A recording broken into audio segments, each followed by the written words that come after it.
Après 3 ans en Thaïlande, quand je rentre en France, il y a toujours quelque chose de bizarre. Certaines choses sont très bien, mais d'autres vont vraiment pas. Aujourd'hui, on va voir les pour et les contre de vivre en Thaïlande versus en France, après avoir vécu dans les deux endroits. On va parler du coût de la vie, du climat social, mais aussi des femmes. Donc reste bien jusqu'à la fin. Et la première chose que j'ai notée, c'est qu'on se fait chier en France. On a un petit peu l'impression de passer à côté de sa vingtaine.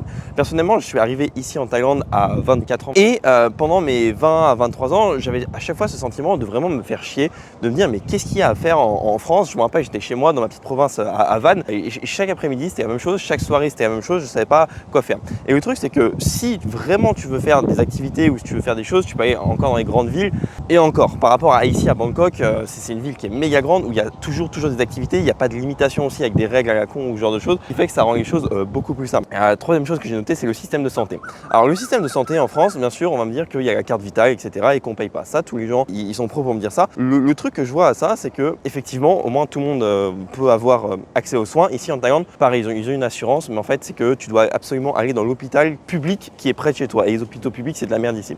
Donc effectivement, en France, que ce soit hôpital public, privé, tout le monde a accès à des bons soins. Maintenant, les contres, c'est que le temps d'attente est méga long. Lorsque tu as par exemple mal aux dents ou tu as envie, tu as des dents de sagesse qui te font mal, tu dois attendre 6 mois. Et croyez-moi que quand on a mal aux dents de sagesse, c'est très long. Ici, je suis allé à un dentiste. En fait, je suis arrivé, je dis j'avais mal. Il me dit est-ce que tu veux qu'on fasse ça maintenant? J'étais en mode oula, on va peut-être attendre. Et j'ai fait ça la semaine d'après. Est-ce que vous vous rendez compte du niveau de rapidité? Et comment contrer finalement le problème qu'il n'y a pas de carte vitale ici? Tout simplement, vous avez une bonne assurance santé. Vous avez une bonne assurance que vous payez 100, 150 euros. Et c'est pas grand chose en soi, 100 à 150 euros parce que votre carte vitale, vous la payez la même chose. C'est aussi cher parce que regardez sur votre fiche de salaire tout ce qui est enlevé pour les cotisations sociales, le système de santé, etc. etc. Ensuite, j'ai noté le monde du travail de merde. Alors là, par exemple, la différence, je vais passer très rapidement, mais c'est qu'il y a beaucoup de personnes qui se disent ok, je vais venir en Thaïlande et je vais trouver un travail sur place. Le problème, c'est que le monde du travail ici, c'est nul, vous allez faire beaucoup d'heures, vous n'allez pas forcément être très bien payé, contrairement à la France. Et ce qu'il faut comprendre, c'est qu'un Thaï normal, il va pouvoir travailler 50-60 heures par semaine et être payé 350 balles. En France, il y a des droits du travail, ça c'est un gros avantage et c'est carrément mieux. Au moins, voilà, vous serez payé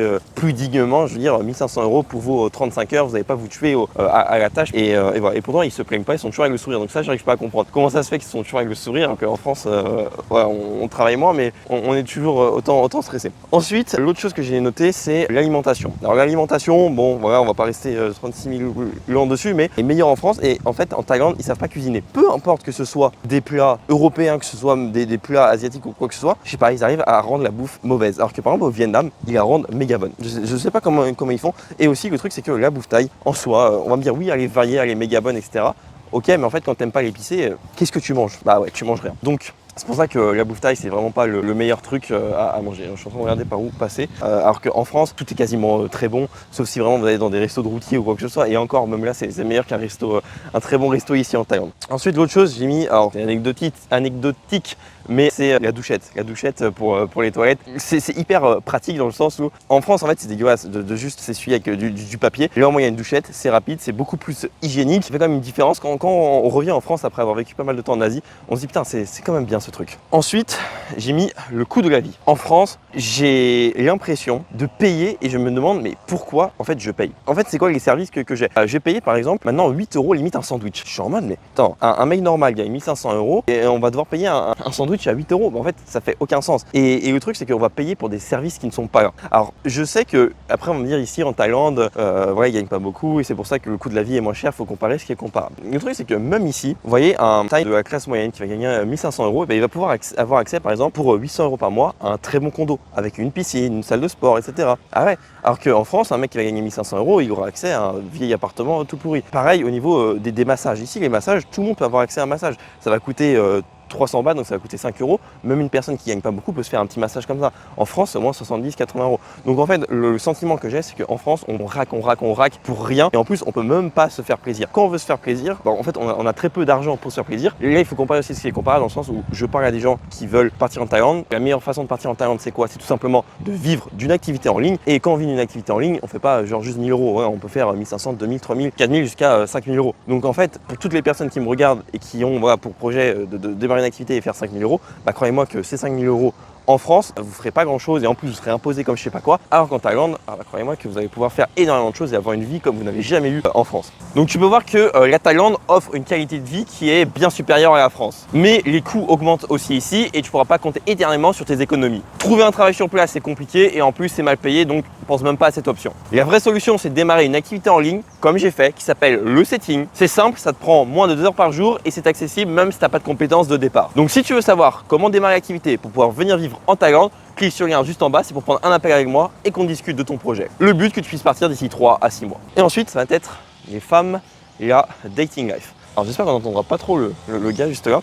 Donc par rapport à ça, il y a tellement de choses à dire. Mais en gros, ici c'est beaucoup plus difficile, on va dire, de trouver une femme, si je puis dire, sérieuse. Dans le sens où, en fait, quand tu veux trouver des femmes, la plupart des gens, déjà de manière générale, vont trouver une femme au travail. Le truc c'est que quand tu es expatrié, tu as ton activité en ligne et tu n'as pas de femme au travail. Donc où tu vas aller, généralement, naturellement, tu vas aller en boîte de nuit ou alors tu vas aller sur des applications de rencontres. Ou alors tu vas faire de la drague de rue mais très peu déjà maîtrise la compétence et très peu ont envie de faire ça. Même si, on verra plus tard, c'est un peu ce que je recommande de mieux. Ou d'aller à la librairie trouver des femmes sérieuses. Pourquoi je dis ça? Parce qu'en fait les femmes qui sont en boîte de nuit, les femmes qui sont sur les applications de rencontres, en fait ce sont pas des filles qui sont sérieuses. C'est-à-dire qu'à chaque fois, donc quand tu vas rencontrer une, tu vas l'ajouter sur Instagram et tu vas voir qu'il y a déjà 2-3 de tes potes qui l'ont ajouté, qui sont, si je puis dire vulgairement, passés dessus. Et le truc c'est que aussi ce sont des femmes qui aiment bien l'attention. Elles aiment que les hommes les regardent, elles aiment aller en soirée et elles aiment rentrer avec un gars le soir et du coup il y a plus de chances qu'elle te trompe et t'as pas envie de ça, t'as envie de fonder quelque chose sur quelque chose de solide. Donc moi ce que je recommande c'est d'aller chercher des femmes dans des endroits où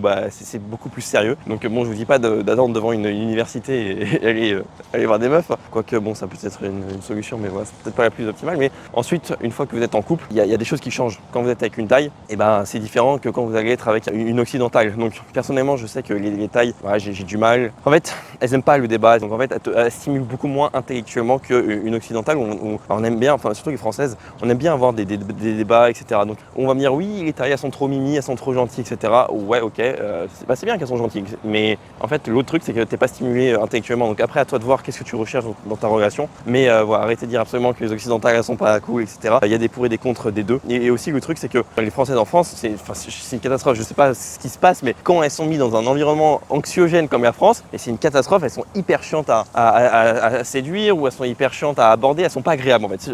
Plus que séduire en fait, c'est qu'elles sont pas agréables, t'as pas envie en fait de rentrer dans un jeu de séduction parce que t'es en mode tu sens l'énergie, la mauvaise énergie. Alors que les Françaises ici, ce sont des crèmes, c'est le jour et la nuit. Et là, tu as envie d'entrer dans un jeu de séduction et beaucoup plus les approcher, etc. Donc, en fonction de ses pour et ses contre, tu vas pouvoir voir si toi, la France, ça te convient beaucoup mieux ou alors si la Thaïlande, tu te dis, ok, c'est quelque chose qui pourrait beaucoup plus te plaire.